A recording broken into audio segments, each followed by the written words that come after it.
wabarakatuh.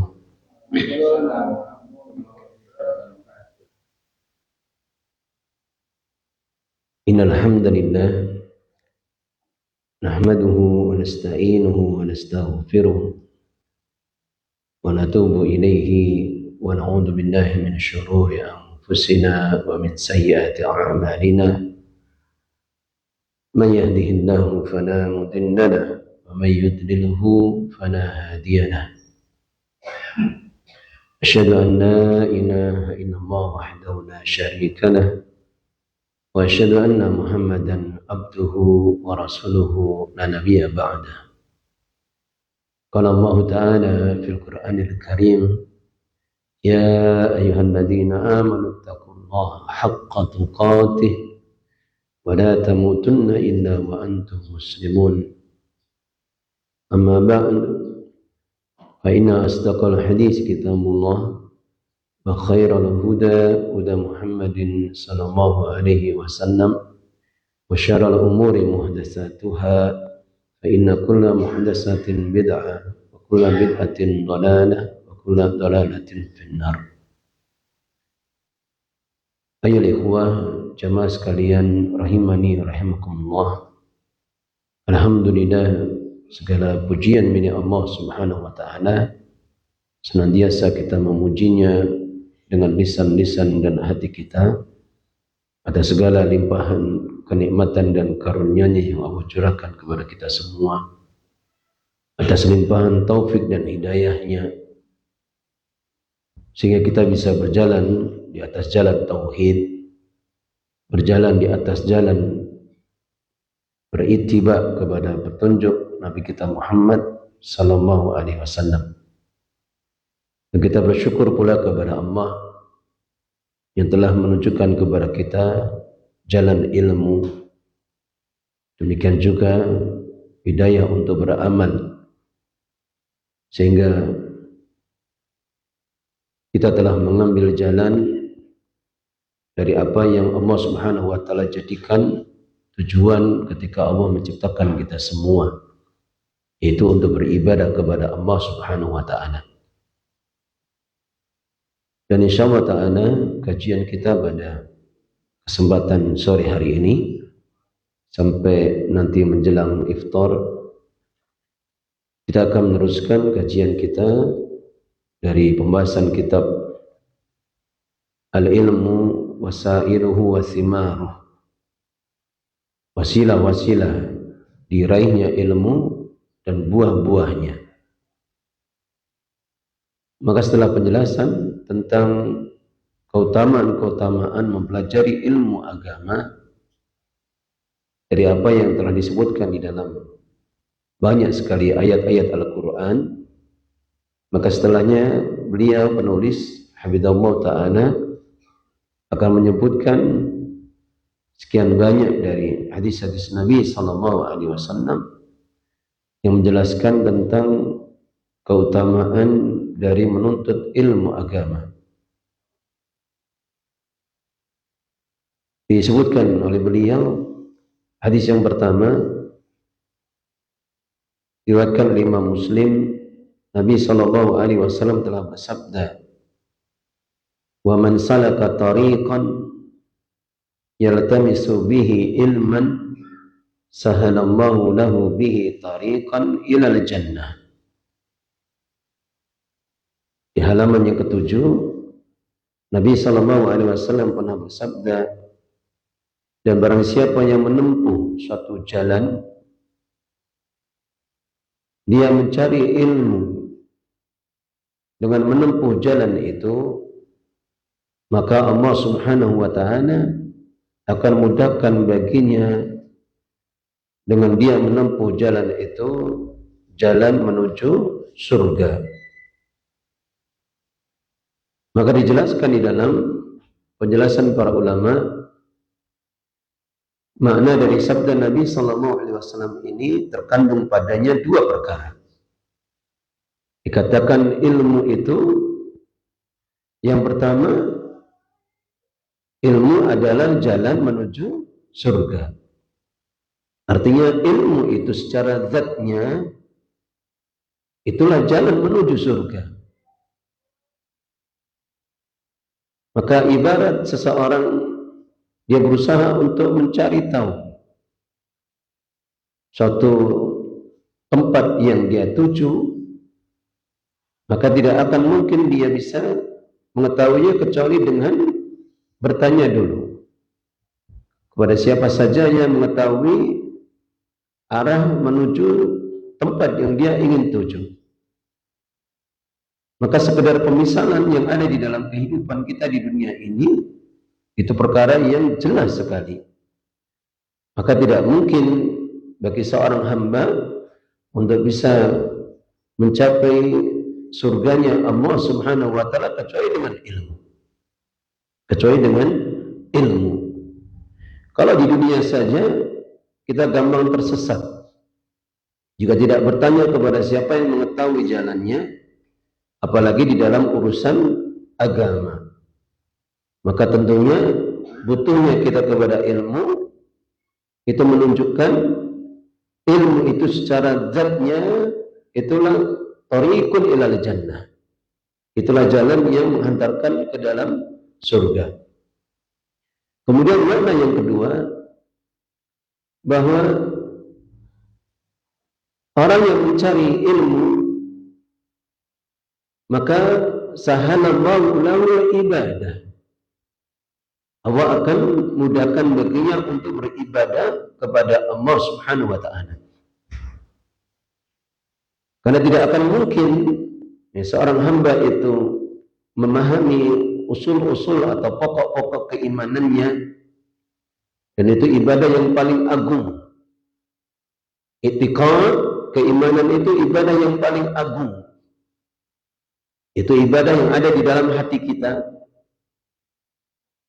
Demikian juga tidak akan mungkin seseorang dia bisa beribadah dengan ibadah yang Allah ridai dan Allah cintai kecuali dengan jalan mencari ilmu.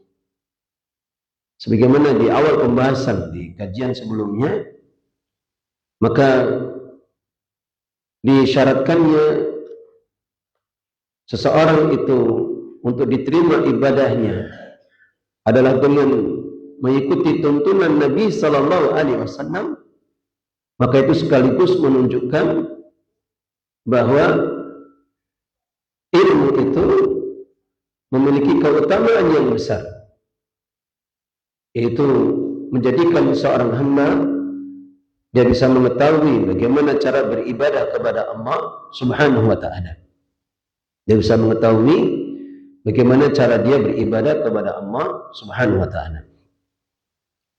Kemudian beliau Nabi sallallahu alaihi wasallam bersabda setelahnya, "Wa majtama'a qaumun fi baitin min buyutillah yatluna kitaballahi wa yatadarasunahu bainahum illa haffat umul malaikah wa nazalat 'alaihim as-sakinah wa ghashiyat umur rahmah wa dzakarahumullahu fi man 'indah."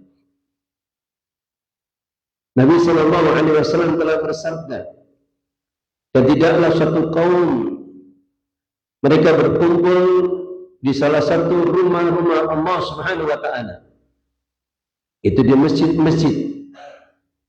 Karena masjid itu adalah buyutullah fil ard. Itulah rumah-rumahnya Allah di bumi. Itulah khairul baqa wa ahabbu ilallah. Tempat yang paling baik dan paling dicintai oleh Allah Subhanahu wa taala. Kemudian mereka membaca kitab Allah Al-Quran dan mereka saling mempelajarinya di antara mereka. Illa hafaz umul malaikah, kecuali para malaikat akan mengelilingi mereka, ya, karena para malaikat senang mendekati, berkumpul dengan orang-orang yang membaca Al-Quran kalamullah. Para malaikat senang dengan ilmu. Para malaikat senang dengan orang-orang yang membaca ayat-ayat Al-Quran. Meskipun tidak disebutkan di dalam satu dalil pun mereka para malaikat itu membaca Al-Quran. Mereka para malaikat duduk untuk mencari ilmu, karena mereka memang tidak Allah Subhanahu wa Ta'ala berikan hidayah untuk melakukan itu. Meskipun para malaikat, mereka senantiasa beribadah kepada Allah Subhanahu wa Ta'ala. Tapi tidak disebutkan satu riwayat pun para malaikat itu membaca Al-Quran, kecuali malaikat Jibril yang diperintahkan untuk menyampaikan wahyu kepada Nabi kita sallallahu alaihi wasallam. Tapi mereka makhluk-makhluk ciptaan Allah yang mencintai ilmu dan senang duduk bersama dengan para penuntut ilmu. Yang tentunya kita mengetahuinya dari apa yang disebutkan di dalam ayat-ayatnya di awal-awal surah Al-Baqarah. Para malaikat saja tidak lebih tahu dibandingkan Nabi Adam. Nabi Adam diajarkan oleh Allah nama-nama dari makhluk-makhluk yang ada, benda-benda yang ada. Sedangkan para malaikat tidak mengetahuinya. Bahkan disebutkan di dalam salah satu riwayat hadis, para malaikat itu akan senantiasa mendekat kepada orang yang membaca Al-Quran, terus mendekat itu. Ketika seseorang terus membaca Al-Quran akan mendekat, sampai dia akan dekatkan mulutnya kepada mulut orang yang membaca Al-Quran. Oleh karena itulah di antara sunnahnya ketika membaca Al-Quran itu dengan bersiwak atau membersihkan mulut terlebih dahulu.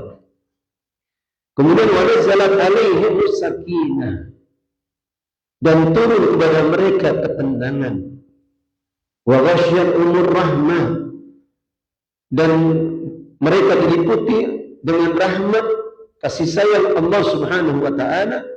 Wa dzakarahumullahu fi man 'inda, dan Allah akan menyebut mereka di sisi siapa saja dari hamba-hambanya yang ada di sisinya. Itu Allah sebutkan orang-orang yang duduk di dalam majelis ilmu, Allah bangga-banggakan mereka di hadapan para malaikat.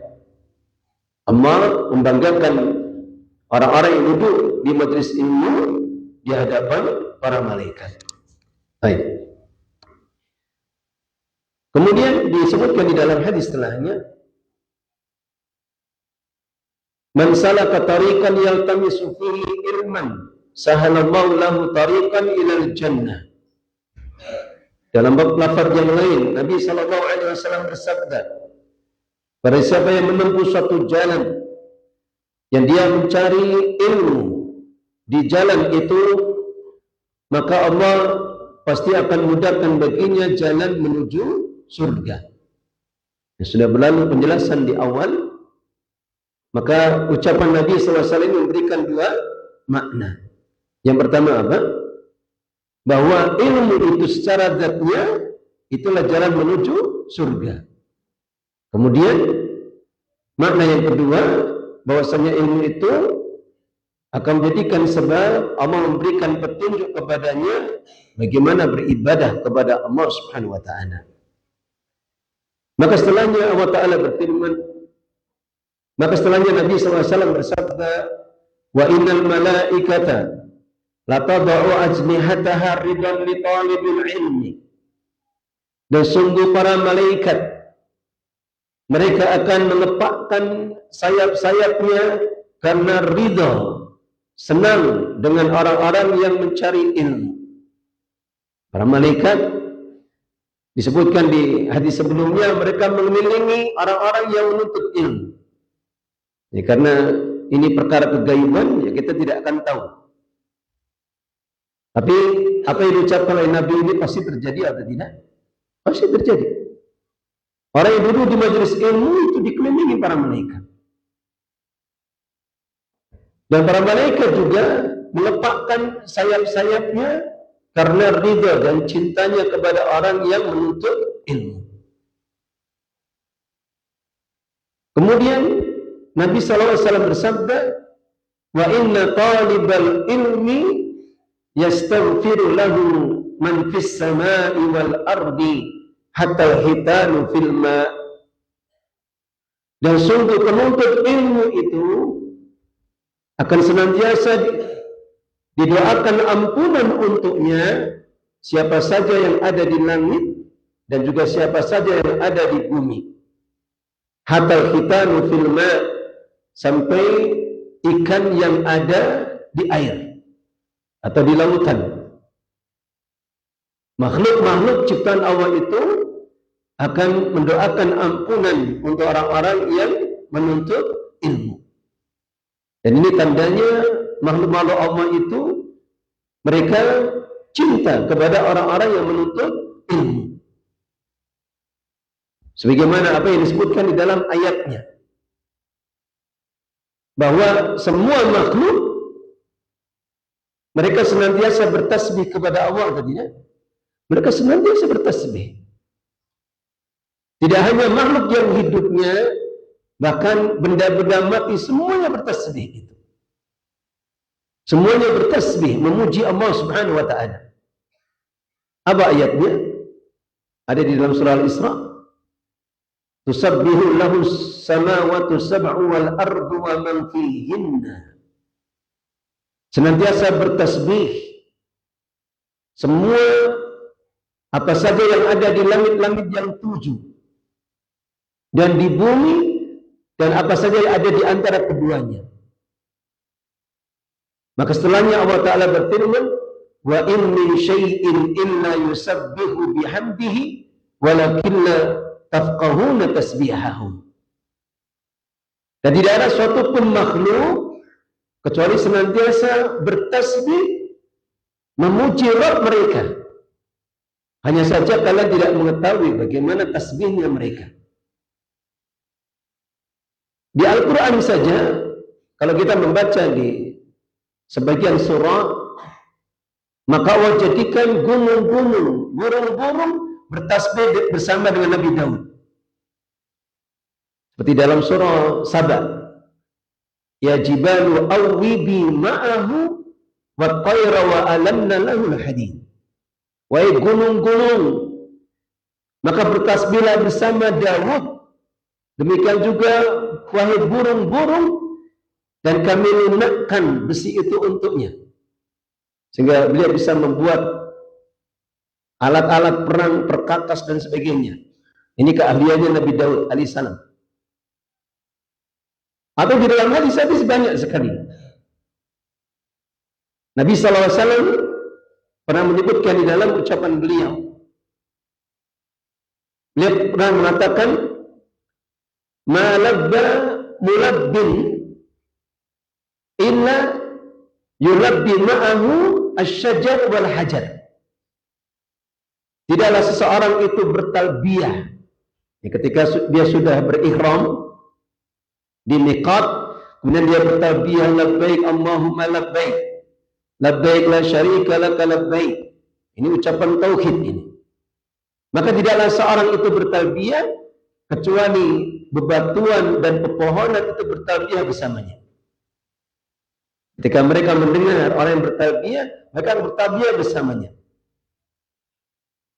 Maka semua makhluk di alam semesta ini, mereka itu senantiasa bertasbih kepada Allah Subhanahu wa taala. Dan Nabi SAW mengkhabarkan di dalam hadis ini, mereka itu senang dan ridha dengan orang-orang yang duduk di majelis ilmu. Sekarang pertanyaannya, Pak,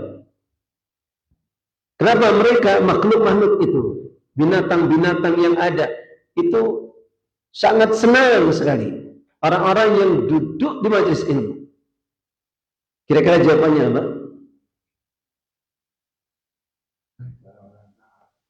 Ya, orang-orang taat. Terus pengaruhnya apa dengan mereka, Pak? Menyebar kebaikan. Terus pengaruhnya kepada mereka apa? Binatang-binatang itu. Karena mereka mendapatkan pengaruh kebaikan dari orang yang menuntut ilmu. Orang yang membaca Al-Quran, orang yang sholat, orang yang berzikir, melakukan amar ma'ruf nahi munkar, mengajar, belajar. Mereka binatang-binatang itu mendapatkan pengaruh kebaikan. Kenapa? Karena kalau di suatu kaum, suatu wilayah itu Yang ada justru kesyirikan, kekufuran, dosa, kemaksiatan, maka akan turun apa kepada mereka? Azab Allah, musibah. Dan musibah itu mengenai mereka juga. Dan binatang-binatang itu tahu, ini gara-gara ulah dosa-dosa manusia itu. Karena Allah Ta'ala sebutkan di dalam ayatnya bagaimana? Baharal fasadu fil barri wal bahri bima kasabat aydin nas liyudikahum ba'dalladhi amilu la'annahum yarji'un. Telah nampak kerusakan di daratan dan di lautan akibat dari perbuatan dosa-dosa tangan manusia, agar kami tumpahkan kepada mereka sebagian dari sebab apa yang mereka lakukan dari dosa-dosa itu, la'allahum yarji'un, agar mereka itu kembali. Artinya apa? Artinya ilmu yang kita pelajari ketika menjadikan seorang hamba itu terangkat kebodohan darinya, dengan keberkahan ilmunya dia tinggalkan semua kesyirikan, kekufuran, dosa, kemaksiatan, karena semakin besarnya rasa takutnya dia kepada Allah, itu akan mendatangkan keberkahan, kebaikan kepada alam semesta ini. Ilmu itulah yang menjadikan keseimbangan alam semesta ini. Ketika Allah Subhanahu wa taala firmankan di dalam ayatnya, was-samaa'a rafa'aha wa wada'al mizan. Dan langit yang Allah tinggikan dan Allah meletakkan mizan. Apa mizan? Keseimbangan. Apa menjadikan alam ini seimbang? Tauhid. Ittiba'us sunnah. Ketakwaan, ketaatan, itu menjadikan alam seimbang. Karena kalau sudah tidak ada tauhid lagi, pasti Allah akan apa? Hancurkan alam semesta ini.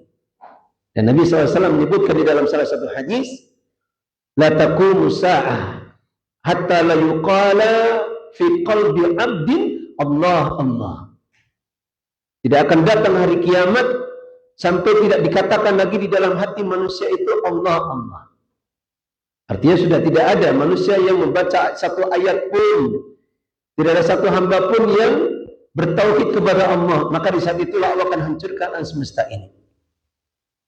Dan kita pernah menyinggung di suatu khutbah terjadinya bencana di sekian banyak tempat ini. Yang paling dahsyat kemarin di Sumatera. Banjir bandang membawa sedimen tanah sedemikian banyaknya itu. Mereka hanya sibuk memikirkan, oh ini karena illegal logging, penebangan hutan secara liar. Benar, itu hanya satu sebab saja. Benar, itu sebab yang besar, tapi itu hanya satu sebab saja. Tapi sungguh, hancurnya alam semesta itu, hancurnya alam itu lebih banyak disebabkan karena apa? Dosa-dosa manusia. Karena kesyirikan, karena kekufuran. Oleh karena itulah, semua binatang itu paling senang kalau sama penuntut ilmu. Karena mereka tahu orang-orang yang berjalan di atas jalan ilmu, apalagi orang-orang yang mendakwahkan ilmu, itu orang-orang yang paling memberikan manfaat untuk mereka. Sehingga Allah masih turunkan hujan. Yang disebutkan di dalam satu hadis, ketika orang-orang menahan dari zakatnya, Allah akan tahan turunnya hujan. Seandainya bukan karena binatang-binatang itu, Allah tidak akan turunkan hujan sama sekali. Ini buah yang kita bisa ambil dari sabda Nabi SAW. Sungguh semua makhluk, bahkan termasuk binatang-binatang sampai ikan yang ada di lautan, semuanya mendoakan ampunan untuk orang-orang yang menuntut ilmu. Tidakkah kita senang mendapatkan doa-doa dari makhluk-makhluk yang sedemikian banyaknya ini, ketika kita mau berletih-letih, berlelah-lelah, bersusah payah untuk duduk di dalam majlis ilmu. Baik.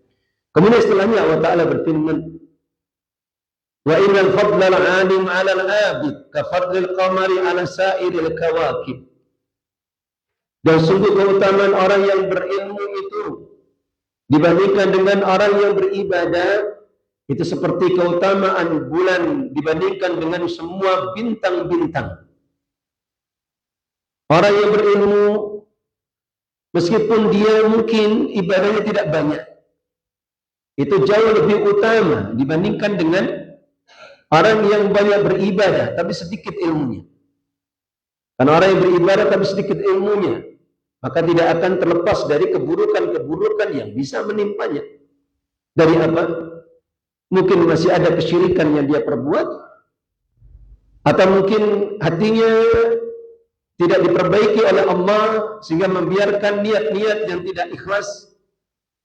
Ini yang bisa kita rasakan pada diri kita sendiri juga, betapa butuhnya kita kepada ilmu. Oleh karena itulah ada banyak ucapan para ulama, mereka mengatakan sungguh seseorang duduk belajar satu ayat Al-Quran atau dia belajar satu hadis itu lebih utama dibandingkan orang yang beribadah semalam suntuk. Lebih utama di sisi Allah, artinya lebih besar pahalanya dibandingkan orang yang beribadah semalam suntuk itu. Ini bukan berarti kemudian antum berpikiran, ya sudah, yang penting belajar satu ayat, satu hadis saja, tidak usah qiyamul lail, tidak usah sholat malam. Bukan seperti itu maksudnya. Karena nanti ketika seseorang itu semakin bertambah ilmunya, ya semakin dia akan mengagungkan ibadah-ibadah yang Allah perintahkan kepadanya. Dia akan semakin cinta dengan kebaikan. Ini tujuan akhirnya seperti itu. Di samping dari sisi yang lain, ketika seseorang beribadah kepada Allah, maka tentunya dia butuh kepada ilmu. Karena dua syarat diterimanya ibadah itu. Yang pertama adalah apa? Keikhlasan. Orang bisa ikhlas butuh kepada ilmu atau tidak? Butuh kepada ilmu. Terlebih lagi ketika dia harus beriktibar kepada Nabi, maka itu juga membutuhkan ilmu. Itu juga membutuhkan ilmu. Sehingga orang-orang yang duduk di majelis ilmu itu amalan sunnah yang paling utama setelah semua amalan-amalan yang wajib. Meskipun ilmu sendiri kan juga ada yang wajib, ada yang sunnah. Kalau batasan ilmu yang wajib, ilmu yang bagaimana? Maka pernah ditanyakan kepada Imam Ahmad rahimahullah ta'ala,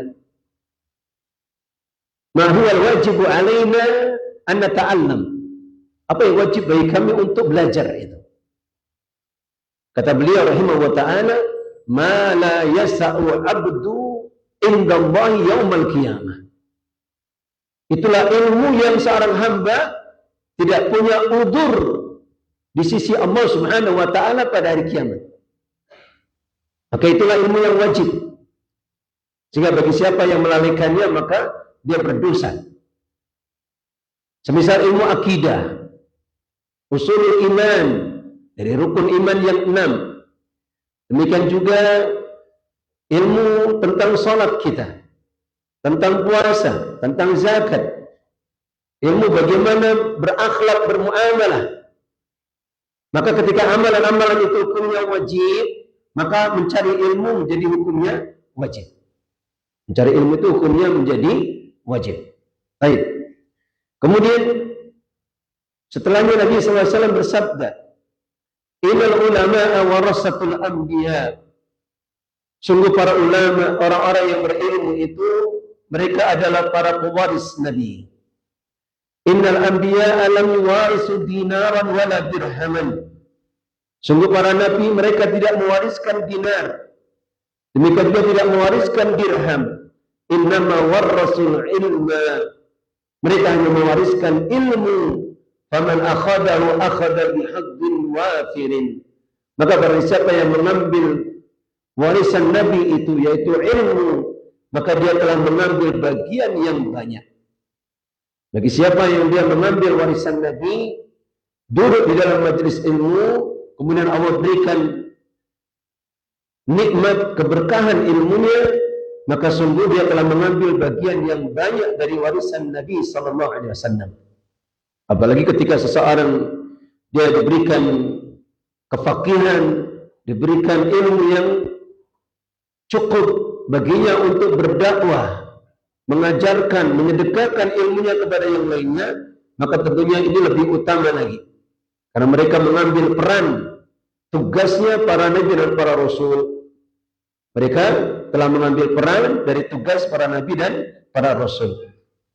Yang dulu pernah disebutkan di dalam salah satu asar, sahabat Abu Hurairah radhiyallahu anhu pernah merasa prihatin ketika melihat manusia pada saat itu lebih senang disibukkan dengan urusan-urusan dunianya.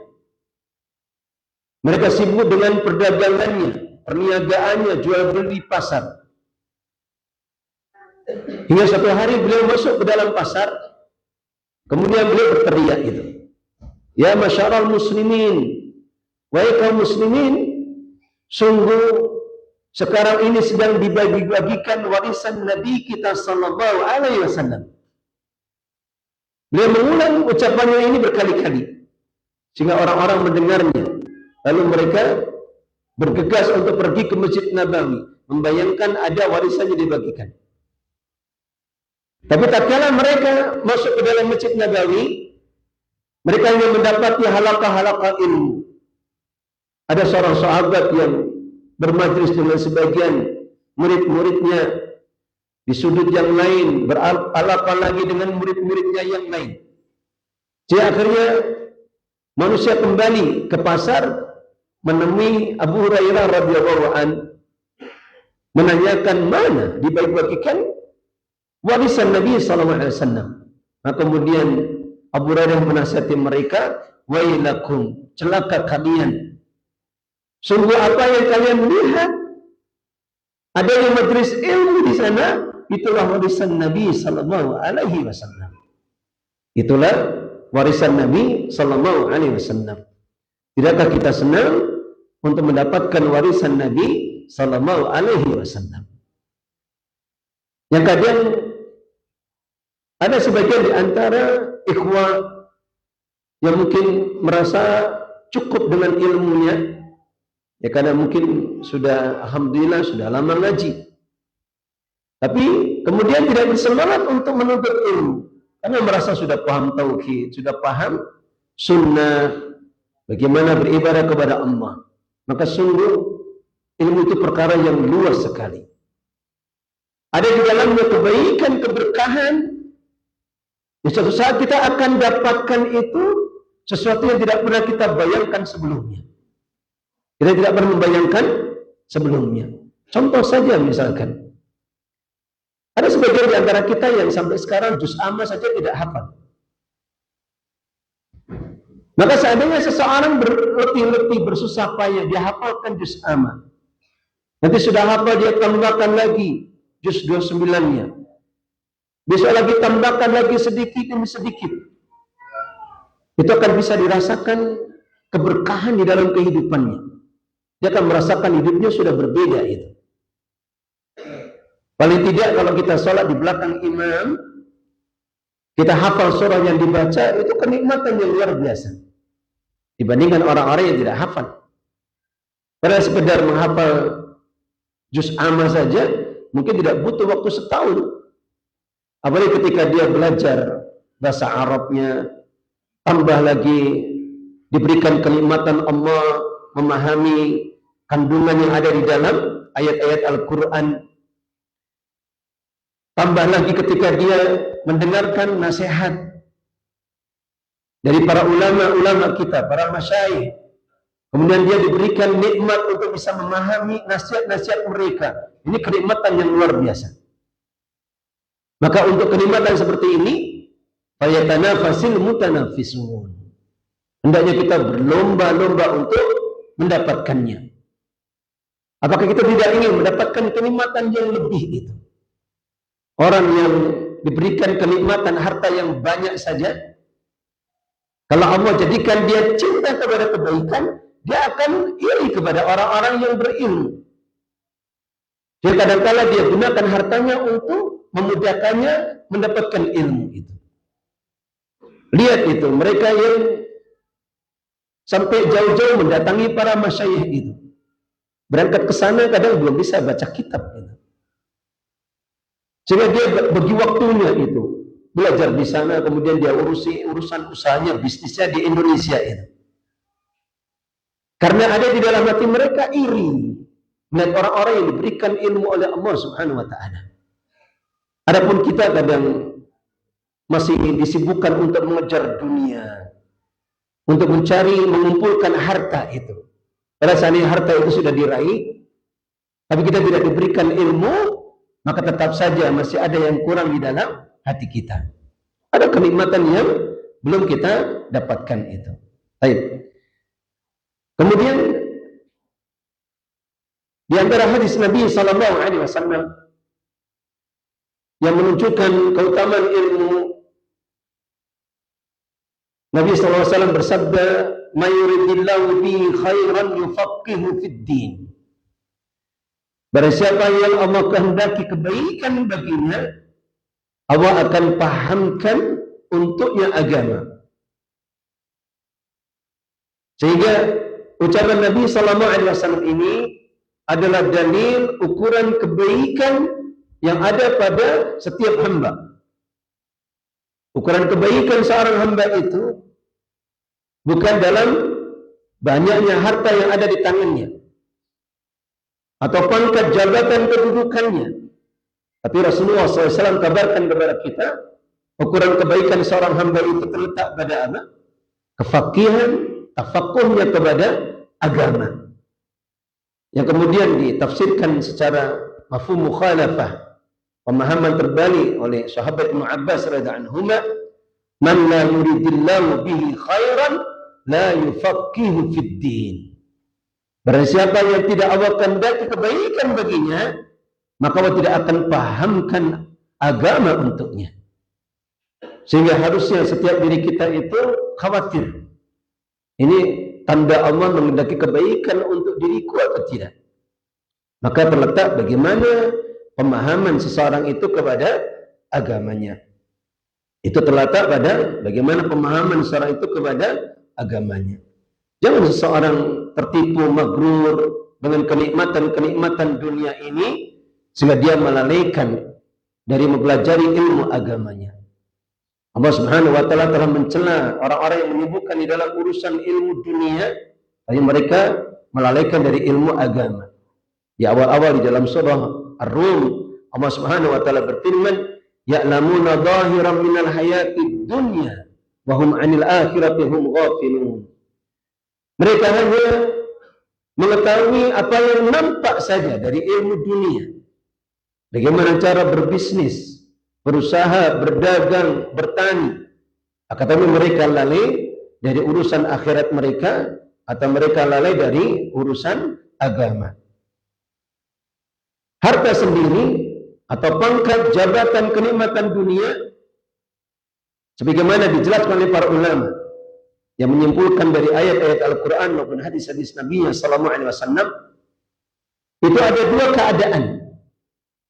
Pertama, harta atau rezeki kenikmatan yang mutlak. Kemudian yang kedua, harta rezeki kenikmatan yang muqayyad. Kenikmatan yang mutlak itu bagaimana? Kenikmatan yang tidak ada keburukannya sedikit pun. Semuanya kebaikan. Kalau kenikmatan yang mutlak berarti kenikmatan yang berkaitan dengan apa ini? Agama.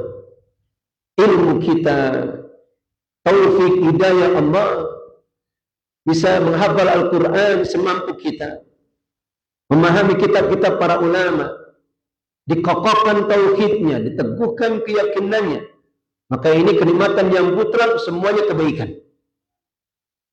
Adapun kenikmatan yang muqayyad, itulah kenikmatan yang hanya dikatakan dia itu kenikmatan ketika berada di tangan orang-orang yang bertakwa saja. Karena ketika dunia itu dengan segala kenikmatannya berada di tangan orang-orang yang tidak bertakwa, maka lebih banyak menjerumuskannya dia ke dalam kebinasaan.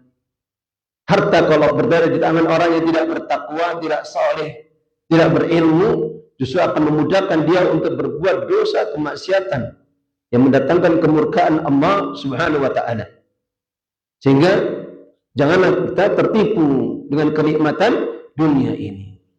Kita hanya diperintahkan berusaha saja, mencari sebab Adapun berapa kadar rezeki kita, maka sudah Allah catat di atas sana. Berapa kadar dari kenikmatan kita sudah dicatat di atas sana. Lalu bagaimana seseorang melalaikan dari mencari sesuatu yang lebih utama, dan dia hanya sibuk dengan sesuatu yang tidak utama. Kemudian setelahnya Nabi Sallallahu Alaihi Wasallam juga bersabda menjelaskan tentang keutamaan ilmu. Fadlul ilmi khairun min fadlil ibadah. Keutamaan ilmu itu lebih baik daripada keutamaan ibadah. Itu maknanya sebagaimana sudah berlalu, ilmu itu kapan seseorang berusaha untuk mencarinya, apalagi dengan susah payahnya, itu lebih besar pahalanya di sisi Allah Subhanahu wa taala dibandingkan dengan semua amalan yang sunnah, semua ibadah yang sunnah. Kemudian Nabi SAW juga menyebutkan di dalam hadis yang lain, man jaa masjidi hada lam ya'tihi illa li khairin yata'allamuhu aw yu'allimuhu fa huwa bi manzilatil mujahidi fi sabilillah. Barang siapa yang mendatangi masjidku ini, itu Masjid Nabawi, tidaklah dia mendatangi kecuali untuk menginginkan kebaikan, dia belajar ilmu agama atau mengajarkannya, maka dia berada di dalam kedudukan seorang mujahid fisabilillah. Kata Syekh Sulaiman Ar-Ruhaili hafizahullah ta'ala, hadis ini khasun bi masjidi Rasulillah, lebih khusus dengan masjidnya Rasulullah Sallallahu Alaihi Wasallam. Di sana senantiasa berkumpul mungkin ratusan ribu, bahkan lebih dari 1 juta manusia.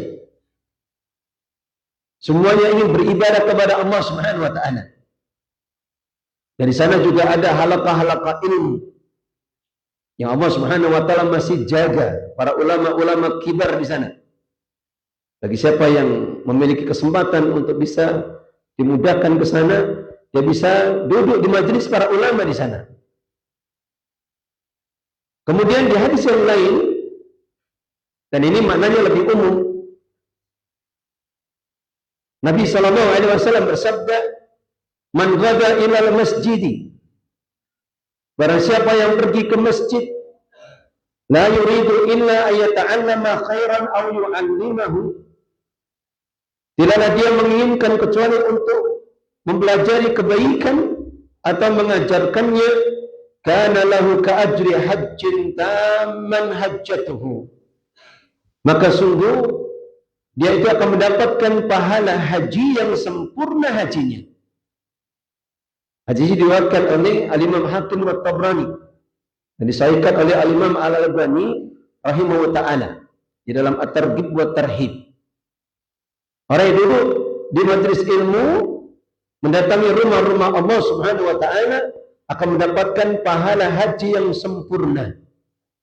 Oleh karena itulah, bagi siapa yang mungkin belum dimudahkan untuk berziarah ke Baitullah, maka tidak perlu bersedih. Kalau ingin ke sana, niat azam, maka itu harus. Kalau suatu saat Allah akan mudahkan jalan baginya dari arah yang dia tidak sangka-sangka. Tapi seandainya tidak diizinkan juga oleh Allah, maka tidak boleh bersedih, tidak perlu bersedih. Kenapa? Karena Rasulullah SAW telah mengkabarkan di dalam banyak hadis, ada beberapa amalan-amalan yang ketika seseorang itu menjalankannya disertai dengan ketulusan niatnya semata-mata untuk mencari keridhaan Allah, kemudian senantiasa beritibar kepada petunjuk Nabi-Nya Sallallahu Alaihi Wasallam, Allah janjikan pahala haji yang sempurna. Allah janjikan pahala haji yang sempurna. Meskipun kalau masih pengen tetap berazam ke sana, maka itu tentunya menjadi suatu keharusan juga. Kita tidak tahu dari arah mana kemudian Allah Subhanahu Wa Taala mudahkan urusan kita. Mungkin sedikit ya saya ceritakan tentang seorang ulama namanya Asim Al-A'sam. Beliau seorang alim, hanya saja beliau seorang yang fakir itu. Rumahnya sederhana sekali. Beliau punya beberapa anak, ada laki-laki dan perempuan itu.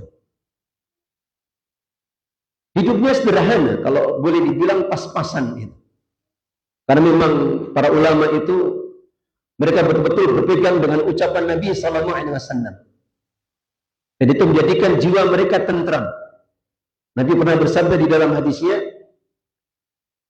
"Man kana aminan, man asbaha aminan fi sirbihi, wa mu'afan fi jasadihi, wa indahu qutu yaumihi, faka'annama hizat lahu dunya."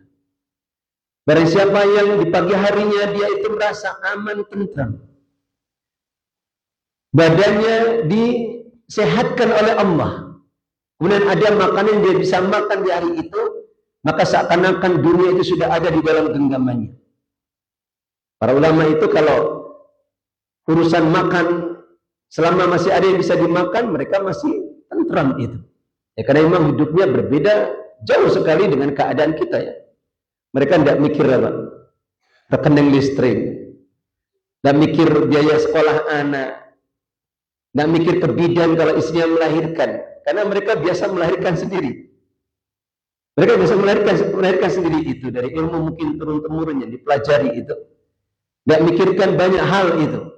Kalau kita sudah tidak ada tabungan, sudah pusing itu. Tidak ada simpanan, sudah bingung itu. Karena mereka tidak. Suatu hari Asim al-Asam ini bilang sama istri dan anak-anaknya, "Ini uridu an ahujja Baitullah." Aku ingin sekali untuk berhaji ke Baitullah. Kata istrinya, "Kalau kamu pergi, siapa yang ngasih makan kami? Siapa yang memberikan nafkah kepada kami?" Maka istrinya dan sebagian anaknya itu, mereka khawatir bagaimana urusan makannya itu. Hingga kemudian ada seorang anak perempuannya yang mendengar, akhirnya mengatakan kepada abinya, "Wahai abiku, kalau engkau ingin betul-betul pengen haji, maka pergilah. Lalu bagaimana dengan kalian? Allah yang akan memberikan rezeki kepada kami." Sehingga akhirnya beliau tekadkan niatnya, beliau berhaji dengan perbekalan yang seadanya itu. Dan biasanya dulu kalau berhaji itu rombongan. Mereka jalan kaki, ada yang naik unta, perjalanan yang jauh panjang itu. Nabi saja dari Mekah ke Madinah karena harus tinggal di goa, harus memutar, itu 14 hari beliau berjalan. Maka di tengah perjalanan beliau lebih banyak puasa. Kenapa? Karena bekalnya sedikit. Dan beliau lebih senang melayani saudara-saudaranya yang sesama rombongan haji. Hingga sampai ada seseorang, orang yang kaya itu melihatnya dan takjub dengan keindahan akhlaknya ini. Akhirnya mengatakan kepadanya, "Aku senang dengan akhlakmu, maka urusan nafkahmu sampai engkau pulang nanti, aku yang akan tanggung." Subhanallah. Lalu ketika beliau mendapatkan kemudahan yang besar seperti ini, beliau mengangkat tangannya, "Ya Rabb, Engkau telah tampakkan kemudahan kepadaku, maka tampakkanlah kemudahan kepada keluargaku di rumah." Ini yang di rumahnya lebih menakjubkan lagi, Pak. Apa yang terjadi? Yang terjadi, ada seorang gubernur bersama dengan beberapa bawahannya itu sedang bersafar. Dan suatu hari ketika mereka melintasi tempat rumah dari Al-A'sam ini, rahimahullah, maka mereka kehabisan air. Jadi akhirnya mereka dituntun oleh Allah untuk berhenti di depan rumah Al-Asam, gubuk yang reot itu, rumah yang sangat sederhana. Hingga akhirnya pengawalnya mengetuk pintu. Setelah itu keluar anaknya. Pengawalnya mengatakan, "Ini Amir ingin butuh air minum." Akhirnya diambilkan air minum, air yang biasa mereka minum itu. Tapi ketika sudah berada di tangannya si gubernur ini, dan ketika dia minum, dia mendapatkan air itu adalah air yang paling lezat yang pernah dia minum. Padahal air yang biasa diminum itu. Sampai takjub, ini air apa ini? Tidak pernah aku minum air selezat ini. Siapa yang tadi membawa air ini? Dari mana ini asalnya? Dari rumah Asam. Akhirnya semua pengawal itu diperintahkan untuk melepas sabuknya mereka. Sabuk itu mahal itu, karena ada sebagian yang bertahtakan berlian, permata dan sebagainya itu, termasuk Amir sendiri. Dilepas semua itu. Dikumpulkan, diberikan kepada keluarganya Al-Asam rahimahullah ta'ala. Hingga akhirnya karena bingung ini gimana menjualnya, dipanggil tukang jualan benda-benda berharga itu. Jika ditimbang, itu beratnya cukup untuk makan mereka seumur hidup. Subhanallah. Lalu ketika mereka semua berkumpul, senang, bersyukur itu, maka tiba-tiba justru anak perempuan yang mengizinkan bapaknya tadi itu malah menangis, Pak. Sehingga ibunya dan saudara-saudaranya bingung. Kita dapat kemudahan dari Allah, dapat rezeki dari Allah, kamu malah menangis itu. Maka kemudian anaknya ini mengatakan dengan ucapan yang tidak akan mungkin terucap kecuali hati yang betul-betul murni tauhidnya kepada Allah Subhanahu wa ta'ala. Kata anak perempuannya ini, kita barusan mendapatkan kemudahan dari seorang manusia. Lalu apa yang kalau kita ucapkan seandainya itu kemudahan betul-betul diturunkan oleh Allah Subhanahu wa ta'ala. Ini subhanallah. Dan ini memberikan faidah ya. Kalau siapa saja yang punya ingin niat azam untuk mengunjungi Baitullah, maka banyak-banyak berdoa. Tidak ada kewajiban untuk mengumpulkan harta memang. Tapi yang penting punya niat. Salah satunya mungkin dia pelajari fikihnya dulu, dia banyak berdoa, maka suatu saat Allah akan mudahkan urusannya dari arah yang dia tidak sangka-sangka. Baik. Kemudian saya tambahkan lagi di sini, di antara keutamaan dari ilmu, Nabi SAW pernah bersabda, ad-dunya mal'unah. Dunia itu terlaknat. Dunia dan segala kenikmatan ini terlaknat. Mal'unun ma fiha, terlaknat semua apa yang ada di dalamnya. Karena ma di sana ma mausulah. Illa dzikrullah, kecuali berzikir kepada Allah, wa mawalahu, dan apa saja yang menjadikan kecintaan kepadanya, au aliman au muta'alliman, atau selamat dari laknat dari dunia ini seorang yang alim, orang yang berilmu, dan orang yang mencari ilmu, orang yang belajar ilmu agama. Ini diantara hadis-hadis Nabi SAW yang beliau sebutkan di dalam kitab beliau di sini. Dan insya Allah nanti di kajian akan datang, kita akan mengkaji apa saja sebab-sebab yang menjadikan kemudahan kita mendapatkan ilmu, memperoleh ilmu agama. Demikian apa yang bisa kita kaji, semoga memberikan manfaat kepada kita semua, menambah ilmu kita, menambah keyakinan kita, keimanan kita kepada Allah Subhanahu wa ta'ala. Dan semoga memberikan taufik kepada kita semua untuk bisa mengamalkan ilmu-ilmu yang kita pelajari sehingga menjadi ilmu yang bermanfaat. Akhiru da'wana walhamdulillahirabbil alamin. Subhanaka Allahumma bihamdika asyhadu an la ilaha illa anta astaghfiruka wa atubu ilaik.